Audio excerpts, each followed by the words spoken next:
Okay, so Quad needs a little bit of quick walkthrough on some of the things that are in this game. That might help change the way your gameplay works. All right, we're gonna go over our loadouts. All right, you're allowed up to 10 loadouts. This is probably one of the worst fucking layouts we've ever seen, but hey, they hired a fucking streaming designer to make this whole profile. So, let's see. Last, can we fuck around? Let's just fuck around with this one. All right. So you go into your class, and you got all these different areas that you can select, right? I personally started with a vest because that's going to kind of change, gear, lethal, tactical, field upgrades, and whatnot. You want to know what you're working with, right? So you run through all these vests, right? They've added about 4 or 5, I think, vests since the game's release, right? So you want to kind of go through these, and you want to read up here and try and see which ones make the most sense for your play style, right? Ignore the work emails and chatter going on in the background. So for our play style as domination players, we like to make sure that we have a field upgrade available, right? And the reason why is because that's where our ACSs usually sit, which is that device that you can use to capture points, hold points. You can even use them to like take enemy claymores and stuff if you lay it within a certain vicinity. It's kind of more rare, right? So you want to look for a vest that doesn't have an X here, right? So when you're going through these, if you see a plus, so like if you see a plus here, that means you're gaining this from what your current loadout is. If you see an X like here, that means you're not going to end up with one, right? So you don't want to run an overkill vest if you want a field upgrade, right? Trophy system, ACS. You don't want to run the overkill vest. Yeah, sure, you can carry 2 primaries or 2 secondaries, but at the loss of a field upgrade, right? So typically I try to look for a vest that gives me 2 gear slots, right? So it's like carrying 2 perks instead of what most of these are, which is just 1, right? But again, depends on your play style and depends on what you're looking for. One I've been kind of trying to experiment with lately is this the scavenger vest, because you get to deploy with max ammo for all your primary weapons and pistols, and it also resupplies lethal and tacticals from dead players. When you go and run over their body.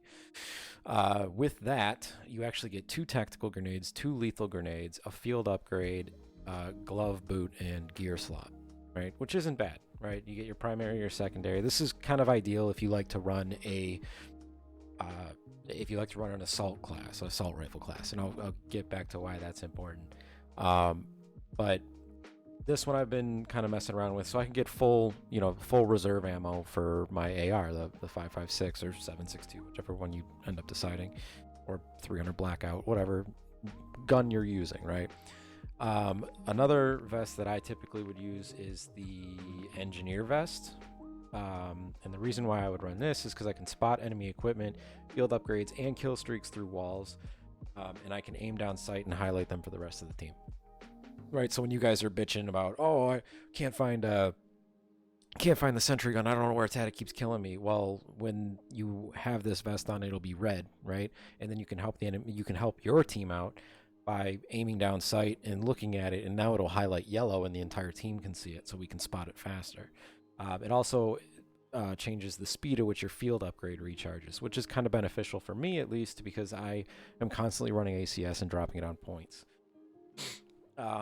With that, I actually lose a lethal, I get 2 tacticals, and I get an extra gear slot, right? So typically I would run this engineer vest in a setup with 2 smokes, an ACS, and the gear slot, I like the 2 gear slot, and I'll show you with a quick change here. I like the 2 gear slot because I can kind of experiment a bit, right?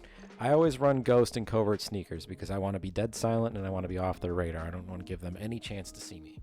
I typically run the commando gloves because I can reload while sprinting, and it improves my sprint to fire speed. I'm sure there are better ones out here depending on your play style. Reading is the best thing you can do. Identify your type of play style, read through these things, try and figure out what fits your play style best, right? Some people like to throw things back and reset fuse timers, right? That works.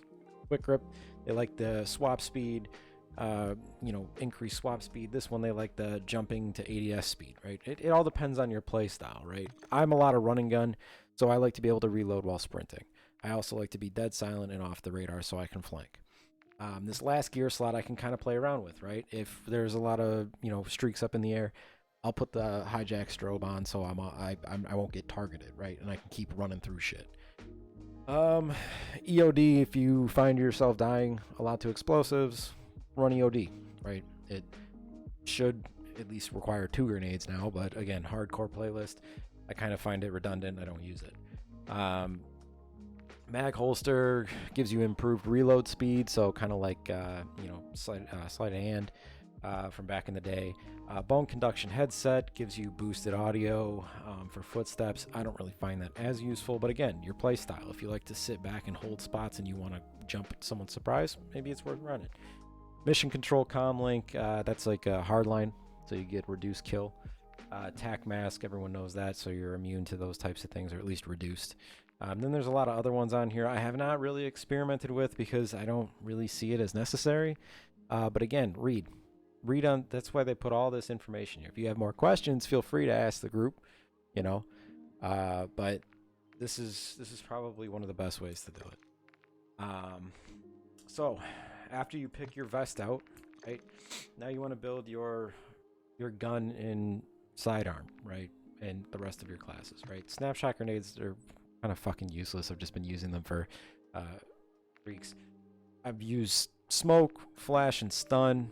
Stim if you find yourself maybe getting shot once or twice and, you know, still surviving. There's a bunch of different options here. Just kind of pick and choose depending on your play style. Again, this is all kind of dynamic. You know, we're domination players. We want to go for the flag. We want to win. So pick whatever you think, you know, is situational. You can change your class in game, right? So you can modify all this stuff in game. So if you find something changing and you don't want to switch to a different class and you just want to change up your current class, just make the change in game. Not a big deal, right? Field upgrade. Trophy system and ACS are probably the top 2, right? A lot of people like to run munitions box, but I'm showing you guys ways to not have to run munitions box and run something like an ACS or a trophy system. It's a little bit more important, right? Now, obviously, we talked about the scavenger vest giving you max ammo for primary weapons and pistols, right? But if you're a submachine gun user and you enjoy using subs, right?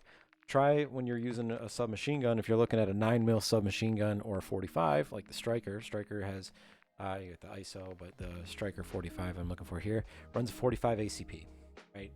Or 45, I think that's what it is. But regardless, it's a 45 caliber pistol round. So if you got a 45, right, you're going to want to pick a 45 pistol. The reason being is that now your reserve ammo is overlapped.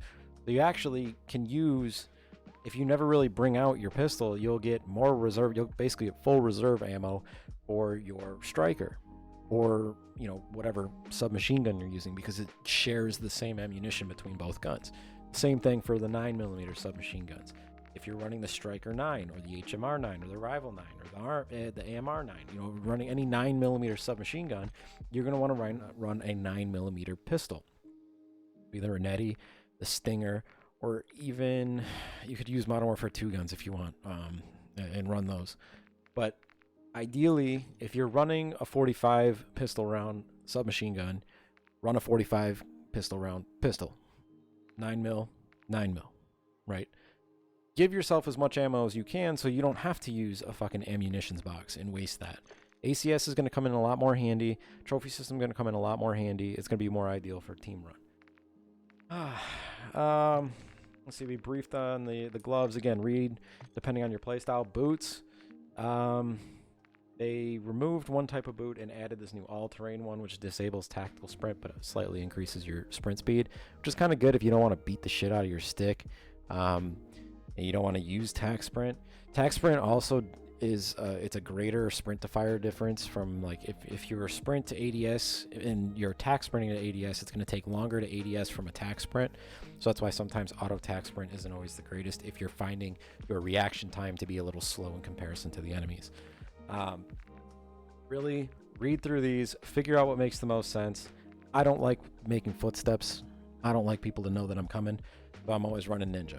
Right, there's other things in here. that might be a little bit more beneficial to what you're looking for, again, read through, right? The game shouldn't be this much reading, but unfortunately they've added so much layers of complexity to this game that you do need to kind of read. We did talk about gear, so we walked through that. And yeah, you've got 10 class options, right? I've used them all up. I got random shit everywhere, right? I got something for shipment when people are being assholes. I got, you know, shotgun, grenade launcher. And again, I can change all this stuff up on the fly.